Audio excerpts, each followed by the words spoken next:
কিভাবে বলি জানেন, যে কালকে সকাল থেকে শুরু করেন, কালকেই বরকত দেখা শুরু করবেন। দেরি করেন না যে হুজুর না 3 দিন পরে, না না, আগামীকাল থেকেই শুরু করেন, আগামীকাল থেকেই বরকত দেখা শুরু করবেন, মানে কালকে থেকে শুরু করবেন, দেরি করেন না। আল্লাহ আমাদেরকে আমল করার তৌফিক দান করেন। গল্প আকারে হাদিসটা আপনাদের শোনাই দিবেন। সাহাবার নাম উসাইদ ইবনে হুজাইর। পুরাটা মনে রাখা দরকার নাই, শুধু মনে রাখেন উসাইদ। বলেন তো কি নাম? উসাইদ।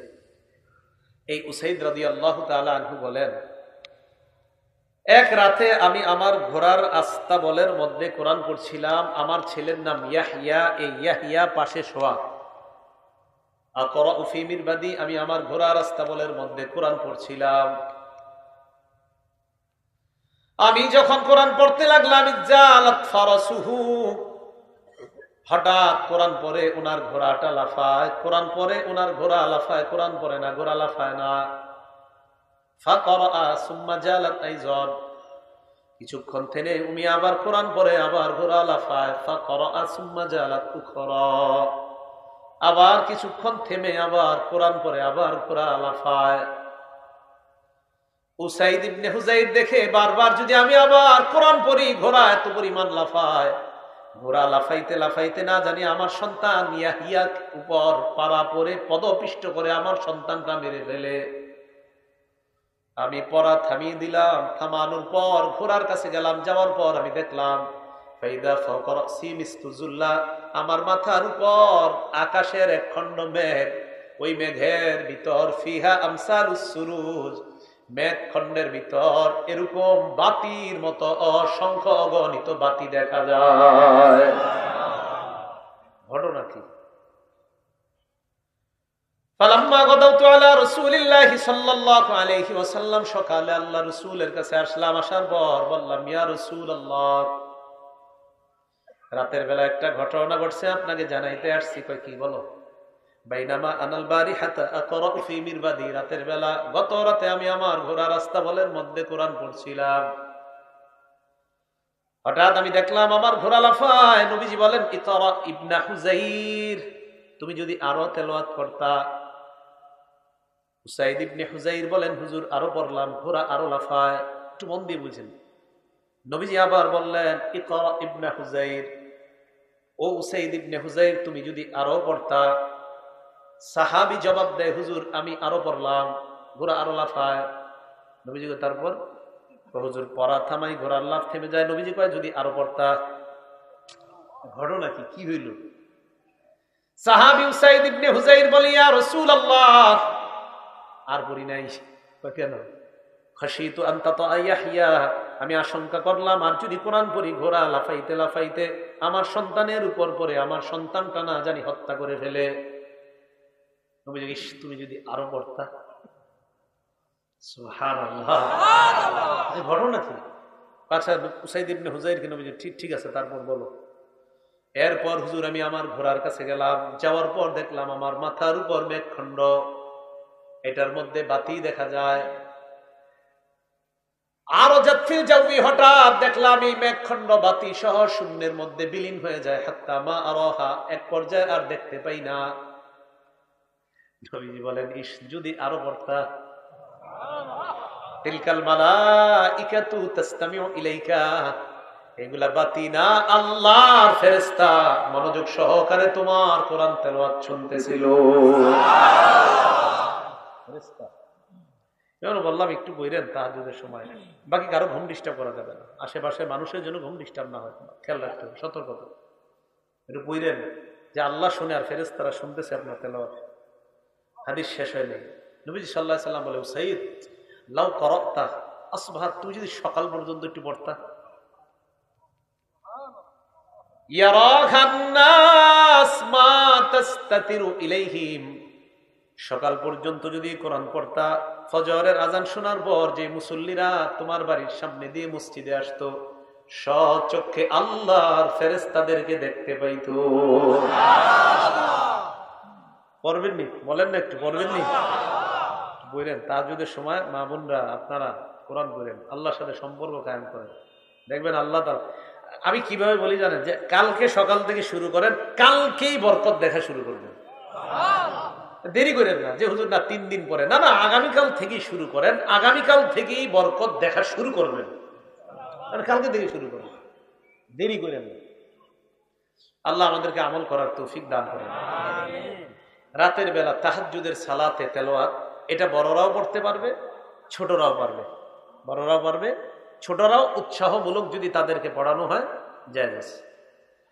সহিহ বুখারীর 699 নম্বর হাদিসের বর্ণনা, عن عبد الله بن عباس رضي الله تعالى عنهما قال بت عند خالتي ميمونة رضي الله تعالى عنها। আব্দুল্লাহ ইবনে আব্বাস রাদিয়াল্লাহু তাআলা আনহুমার বর্ণনা, তিনি বলেন আমি আমার খালা মাইমুনা রাদিয়াল্লাহু তাআলা আনহার বাড়িতে রাতের বেলা অবস্থান করলাম। হাত্তা ইযান তাসাফাল লাইল, রাত যখন অর্ধেক হয়ে যায়। এটা বুখারীর 699 নম্বর হাদিস। এই হাদিসে আবার আসতেছে, আপনাদেরকে সহিহ বুখারীর 183 নম্বর হাদিসে ঘুরে আনি আবার, এখানে আসবো কিন্তু। আব্দুল্লাহ ইবনে আব্বাস বলেন রাতের বেলা, ওই হাদিসটা লম্বা আর কি, রাত যখন অর্ধেক হয় আল্লাহ নবী উঠলেন, উঠার পর তাকান আমার দিকে, জাআলা ইয়ামসাহুন নাওমা আন ওয়াজহিহি, চেহারা থেকে এইভাবে ঘুম দূর করতেছিলেন, চোখ মুছে, মুখ মুছে। আচ্ছা আমার সাথে ওয়াদা করেন, এটা ওয়াদা করতে হবে, এটা আর নিয়ত না, এটা ওয়াদা। এটা কি কষ্ট? আজকে দেখে আমরা ঘুম থেকে উঠা, আমার ঘুম যাক আর না যাক এমন করলে, আমার নবীজি করছেন আমরা করবো ইনশাআল্লাহ। রাসূল সাল্লাল্লাহু আলাইহি সাল্লাম উঠা এমন করতেন, এমন করতেন। ঘরের মধ্যে একটা ঝুলন্ত মশক ছিল, এটার কাছে নবীজি যাইতেন। এটা যদি পারেন সুন্নতটা আদায় করতে, একটা ঝুলন্ত মশক রাখবেন, পাত্র রাখবেন। আমি একবার করে এলাকায় গেছি, গিয়ে দেখি মাশাআল্লাহ ওই ঘরে এরকম সুন্নতি সিস্টেম চালু, একদম দেশ গ্রামে। কিন্তু দেশ গ্রামে মানুষ যে এতভাবে সুন্নত পালন করে, আলেমের ঘর তো দেখলাম মাশাআল্লাহ উনি ঘরটা রাসূল সাল্লাল্লাহু আলাইহি সাল্লাম রাতের তাহাজ্জুদের সময় যেই যে আমল, যেই যেই জায়গায় সিস্টেম, ওনার মশক থাকতো, মেসওয়াক থাকতো, ওযুর পানি ঠিক ওইভাবে ওনার ঘরে সিস্টেম করা।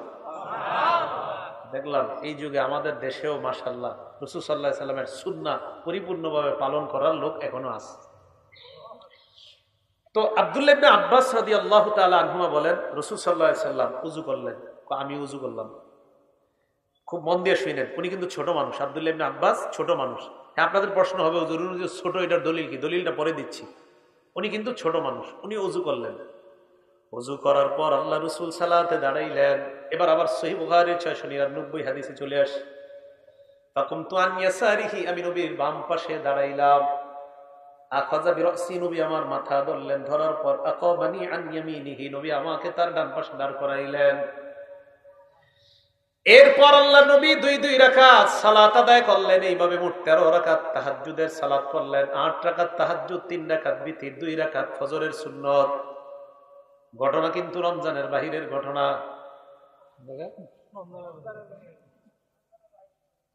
আল্লাহ, না না, রমজানের বাহিরে এটা হয়েছে। ফজরের আগে যে সুন্নত, ওই তাহাজ্জুদ বিতির সুন্নত মোট কয় রাকাত পড়ছে? 13 রাকাত। আল্লাহ বুঝার তৌফিক দান করেন। আচ্ছা আচ্ছা, ঠিক আছে, দেখতে দেন, দেখতে দেন, ঠিক আছে, ঠিক আছে। তো রাসূল আকরাম সাল্লাল্লাহু আলাইহি সাল্লামের সাহাবী আব্দুল্লাহ ইবনে আব্বাস রাদিয়াল্লাহু তাআলা আনহুমা বলেন যে আমি রাসূল সাল্লাল্লাহু আলাইহি সাল্লামের ডান পাশে দাঁড়ালাম। নবীজি সাল্লাল্লাহু আলাইহি সাল্লাম 2 রাকাত সালাত আদায় করলেন, আমিও সালাত আদায় করলাম নবীজির সাথে। আমি ছোট্ট মানুষ ছিলাম। ওই রাতে নবীজি সাল্লাল্লাহু আলাইহি সাল্লাম আমার জন্য দোয়া করেছিলেন, আল্লাহুম্মা আল্লিমহুল কিতাব ওয়া ফাক্কিহু ফিদ্দীন। অন্য জায়গায় আছে আল্লাহুম্মা আল্লিমহুল কিতাব, আরেক জায়গায় আছে আল্লিমহুত তাওয়িল। আল্লাহ, আপনি এই ছেলেটাকে, এই আব্দুল্লাহ ইবনে আব্বাসকে কিতাব এবং দ্বীনের সহি বুঝ দান করেন। অন্য বর্ণনায় আছে আল্লাহ কোরআনের ব্যাখ্যা আপনি তাকে শিখাইয়া দেন। রাসূল সাল্লাল্লাহু আলাইহি সাল্লামের এই দোয়ার বরকতে আব্দুল্লাহ ইবনে আব্বাস রাদিয়াল্লাহু তাআলা আনহুমাকে আল্লাহ পুরা পৃথিবীর মুফাসসিরদের সম্রাট বানিয়ে দিয়েছে। এখন আসেন, হাদিস শেষ হয়নি। তো রাসূল সাল্লাল্লাহু আলাইহি সাল্লাম তাহাজ্জুদের তেলাওয়াত করলেন, উনিও তাহাজ্জুদ পড়লেন। এখন প্রশ্ন হলো, আব্দুল্লাহ ইবনে আব্বাস রাদিয়াল্লাহু তাআলা আনহুমার বয়স ছিল কত? মুসনাদে আহমদ হাদিস নাম্বার 3437 নাম্বার হাদিস। আব্দুল্লাহ ইবনে আব্বাস বলেন, আমি আল্লাহ রাসূলের সাথে যেই রাতে তাহাজ্জুদের সালাত আদায় করলাম, ওয়া আনা ইয়াউমা ইযিন ইবনু 10 সিনিন, আমার বয়স ছিল তখন 10 বছর। কয় বছর? এখন বলেন হেফজখানার ছাত্ররা রাত 4টা 4:30টায় উঠে তাহাজ্জুদ যদি উস্তাদরা উৎসাহ দেয় তাদেরকে পড়ার জন্য, এটা কি ভালো না খারাপ? ভালো। আর ওই সময় যদি তারা আল্লাহর কাছে দোয়া করে তাহাজ্জুদের সময়, এটা কি ভালো শিক্ষা না খারাপ? এখন কথা হলো ওই সময় দোয়া করতে হবে কেন? এখন দোয়া করলেও তো হয়, আল্লাহ তো সবসময় দোয়া কবুল করতে পারেন। হ্যাঁ, ওই সময় আল্লাহ স্পেশাল দোয়া কবুল করেন। দলিল বুখারী শরীফের 1145 নম্বর হাদিসের বর্ণনা। ক্বালা রাসূলুল্লাহ সাল্লাল্লাহু আলাইহি ওয়াসাল্লাম ইয়ানজিলু রাব্বুনা তাবারাকা ওয়া তাআলা ইলাস সামাঈদ দুনিয়া ফি কুল্লি লাইলা। আল্লাহ পাক রব্বুল আলামিন প্রত্যেক রাতে হিনা ইয়াবকা সুলুসুল লাইলিল আখির, রাতের শেষ তৃতীয়াংশে আল্লাহ পাক প্রথম আসমানে প্রত্যেক রাতে আসে শুধু বান্দাদেরকে দেওয়ার জন্য। এখন আপনারা রাত 4টার দিকে উঠে আল্লাহর দরবারে কোরআন তেলাওয়াত করলেন, তাহাজ্জুদে কিছু তেলাওয়াত করলেন, করার পর যদি আল্লাহর কাছে আপনি হাত উঠায় বললেন, আল্লাহ মেয়েটার বিয়ে হয় না, কত ঘটক ধরলাম কাজ হয় না, দেখেন কেউ কিন্তু দেখতেছেন আপনারে, আশেপাশে সব ঘুমায়, সব ঘুমাইতেছে, আর আপনি আল্লাহর আল্লাহ এইভাবে বললেন, এইভাবে মান অভিমানে বললেন, আল্লাহ আমি আর আপনি ছাড়া তো কেউ নাই, সবাই তো ঘুমাইতেছে, আল্লাহ আমি তাহাজ্জুদে তেলাওয়াত করলাম মাবুদ তোমারে খুশি করার জন্য, আমার মেয়েটার বিয়ে হয় না, আল্লাহ আপনি চাইলে খুব দ্রুত এটার ব্যবস্থা হয়ে যাবে, আল্লাহ খুব দ্রুত ব্যবস্থা করে দেন। আরে আল্লাহ তোয়া কবুল করবে না তো কে করবে বলেন? আল্লাহ বলে মাইয়াদউনি ফাস্তাজিব লা, কে আছো ডাকো আমাকে। প্রথম আসমানে এসে বলতেছে, আরে ডাকো আমি তোমার ডাকে সাড়া দিব, ডাকো আমি তোমার ডাকে সাড়া দিব। এরপর বলে মাইয়াসআলুনি ফাউতিয়া, আমার কাছে চাও আমি তোমাকে দিব। এরপর বলে ওয়ামাইয়াস্তাগফিরুনি, ক্ষমা চাও ফাগফির লা, আমি তাকে ক্ষমা করে দিব। এটা আল্লাহ বলে।